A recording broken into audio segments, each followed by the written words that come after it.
Hey guys, Chastity and Greg here, back to break down Star Trek Discovery, this time with Season 3, Episode 7, Unification III. Now, before we get started, of course, spoiler warning, if you haven't seen this episode yet, get out of here, go watch it, and come on back here.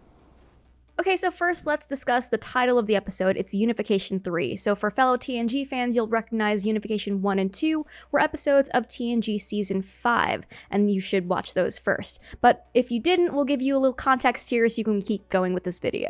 In the year 2368, Ambassador Spock disappeared and traveled to Romulus unauthorized. Afraid he has defected, the Federation sends Captain Picard and Data to go undercover and find out why. Spock tells Picard and Data that he's trying to reunite the Vulcans and the Romulans. However, members of the Romulan government want to use Spock's mission as a way to conquer Vulcan. Of course, Spock, Picard, and Data foil their plan and Vulcan is saved, but an underground movement remains on Romulus, continuing to work for change in their society. Spock chooses to stay behind to help toward true reunification by trying to change society from within, no matter how long it takes. And it may take decades or even centuries for them to reach it, but they will reach it.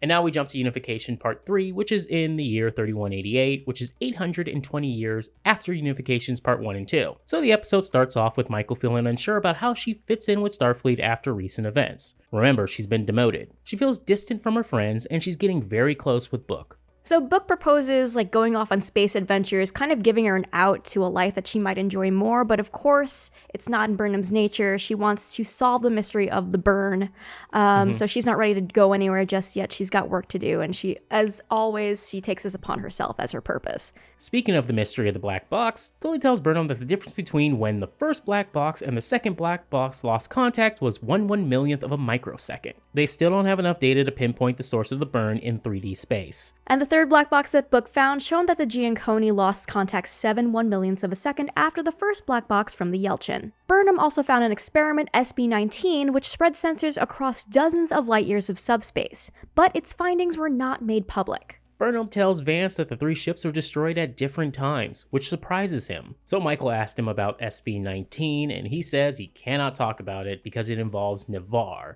which is the planet formerly known as Vulcan. Yeah, and not only that, but Vulcans now share the planet with the Romulans, which was obviously a huge surprise to Saru and Burnham because they were longtime enemies of the Federation. Vance says they were enemies for a long time until Ambassador Spock started the process of reunifying them. It took centuries after his death, but his mission was eventually successful after the events of Unification II.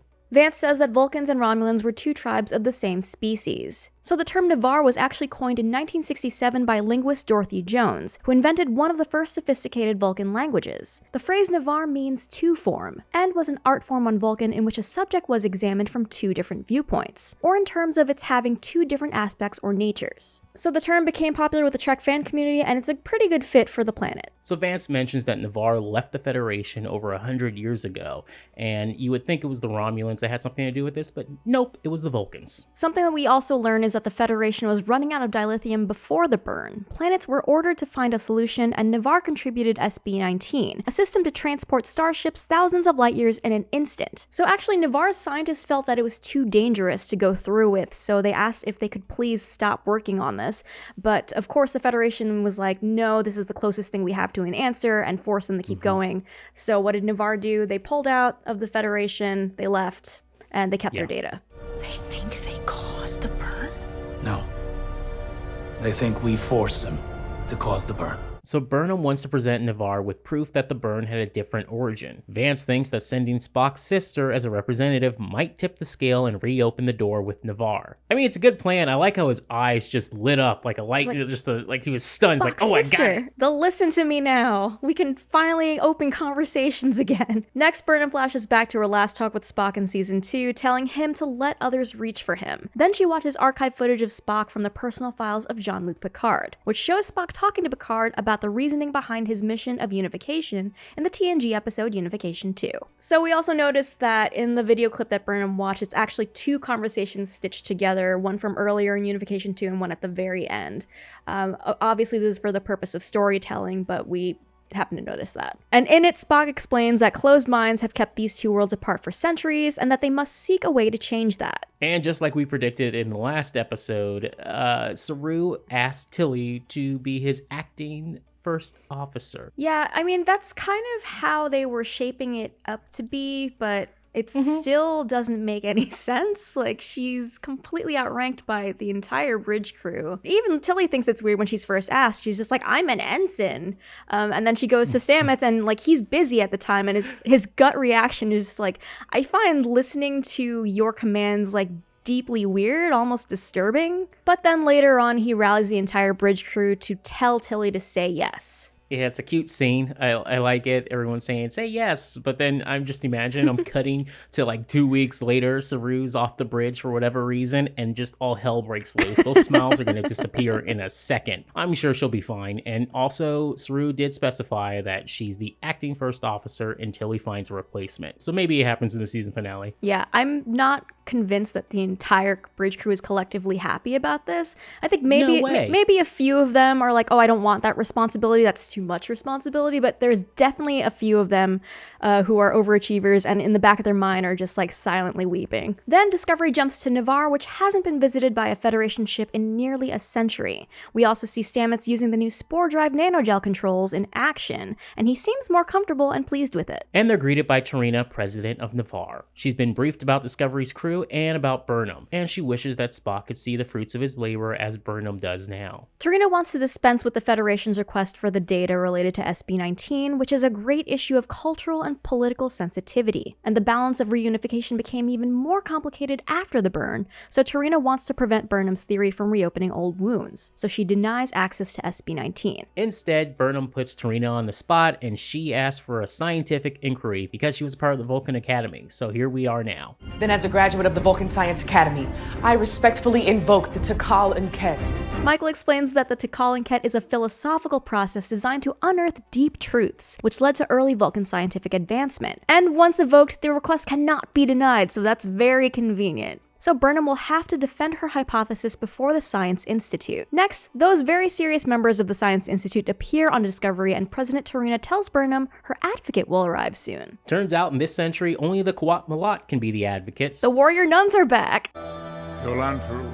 And once Tarina says that this particular Qowat Milat wants to do your case, that's when the light bulb should go off in your brain and go, oh, I think I know where we're going here. And that was awesome. I really like the reveal here. That is, in fact, Burnham's mom, Gabrielle. And for some context, the Qowat Milat live by the way of absolute candor, which emphasizes the total communication of emotion without filter. This made them helpful in the early days of reunification, and they're still helpful today with ensuring a healthy discourse. So yeah, Gabrielle Burnham went back into the future and she joined the Qowat Milat, and now she's Burnham's advocate. What a crazy journey this woman's been on. This poor thing. Like, so she was on ESOF 4, got pulled into the wormhole, went right back to ESOF 4. That's why she didn't go to Terra Elysium, so we got that answer.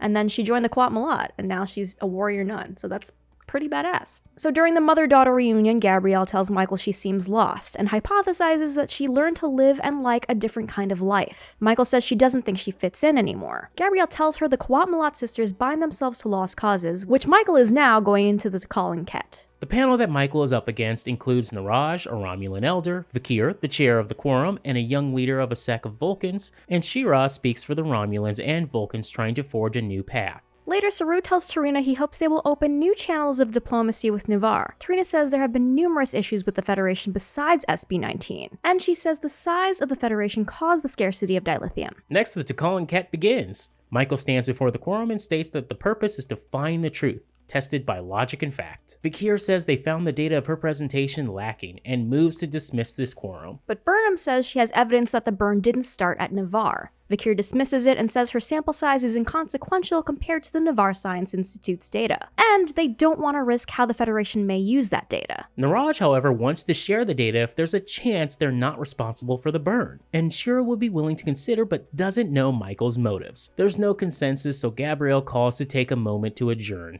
So during the break, Gabrielle tries to get into Michael's head and beg her to tell the truth the way that she's been honest with her in these talks in the hallways. She's just not being completely honest to her audience, and she also reminds her that there's more than one audience that she's speaking to. All right, back to it, to Tikal and Ket Part 2, and this time Michael asks for their help as she cannot be sure about her hypothesis without their data. Vakir says their data concludes that the burn started here at Navarre. And this is where Gabrielle lays in, saying Michael demands trust while her actions are cynical. Gabrielle calls her out for the mutiny at the Battle of the Binary stars where Giorgio died, and for recently being relieved of her duties as first officer just days ago. And she tells everyone that Michael questions whether or not she even belongs here. Gabrielle tells the quorum that Michael is human and governed by emotion. And then Michael spins it around and asks Gabrielle to confirm that the Federation gave her a purpose and a family, that her crew risked their lives to save all sentient life, and that she saw them live up to Starfleet's best ideals. And then she admits her fears behind why she feels she doesn't belong, finally speaking truthfully. The quorum all have different opinions on sharing the data and nearly implode. And this is when Burnham reminds them that Spock revealed the connections between them and believed that they could create something bigger than themselves together, which is what Navarre is. So this is when Burnham decides, you know what, she puts her hands up in the air and says, that's it, I withdraw my request, I will find the data on my own. I do not want to have this whole thing with situation of unification blow up in my face the second I get back into everything the new that my timeline. brother has worked for, I don't want to destroy it, so... I withdraw my request. And it worked. Tarina was moved by Michael's actions to preserve the peace and gave Gabrielle the data to give to Michael. Now, Gabrielle tells her that she doesn't need to choose between the two sides of herself and that duty and joy go hand in hand. And she tells Michael that she is staying on Navarre. She's quite a lot, but it's a sweet scene because she immediately tells her, you now always know where to find me, which is true. Burnham tells Tilly she's not leaving and tells Tilly to lead her. For Tilly's first order, she tells Burnham to examine the data and to find out what caused the burn and help rebuild the Federation. And meanwhile, Tarina tells Saru this wasn't what she expected, which is a compliment. Saru hopes to continue their personal conversations, and Tarina agrees. The episode ends with Book and Burnham, so Book knows that she's not leaving, and he knows her pretty well at this point, and that she's like got a purpose, and she's like, this is my home, I belong here, but he says that she feels like home to him, and we don't know what's next for him, but maybe he's sticking around, maybe not.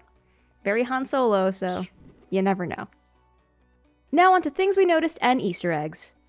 Tilly mentions the black box of the USS Yelchin. This marks the second tribute to a late Star Trek actor. The first was the USS Nog in the Eisenberg class, which was a tribute to the late Aaron Eisenberg in Episode 5. Here, the Yelchin was named after Anton Yelchin, who played Chekhov in 2009 Star Trek and its sequels, who passed away in 2016. In Trek canon, Navarre was also the name of a Vulcan Surak-class combat cruiser used by the Vulcan High Command in 2151. It was referenced in the Enterprise episode Shadows of P'Jem. Michael says Spock would find Navarre fascinating, which of course is one of Spock's catchphrases since the original series. Fascinating. Fascinating. You are a disembodied brain. Fascinating. Fascinating. Michael tells Tarina she was a graduate of the Vulcan Science Academy. In fact, Michael was the first human to attend VSA, where she studied quantum mechanics. Spock, however, decided to join Starfleet rather than attend VSA. Michael says, The Vulcans have engaged in Takal and Ket since the time of Surak. Surak was the legendary Vulcan philosopher, scientist, and logician, considered the father of modern Vulcan civilization, according to Spock in TOS. Tarina explains the Qowat Milat to Saru and Burnham. We first learned about this order of Romulan warrior nuns in detail in the Star Trek Picard episode Absolute Candor. They were the Tal Shiar's most feared enemies. Gabrielle tells Michael the Qowat Milat sisters bind themselves to lost causes. This was also explained in the same episode of Picard. A Qowat Milat could not be hired. Instead, a sister could choose to bind to a single lost cause as a Kalan Kai if she deemed it worthy. Elnor agreed to bind himself to Picard's mission as a Kalan Kai. Ranveha Picard Trakalankai. Alright, that's it for this episode, but be sure to subscribe so you don't miss our next breakdown of episode 8. Now, let us know what you thought of the episode in the comment section down below, and we'll see you back here next week. Bye-bye.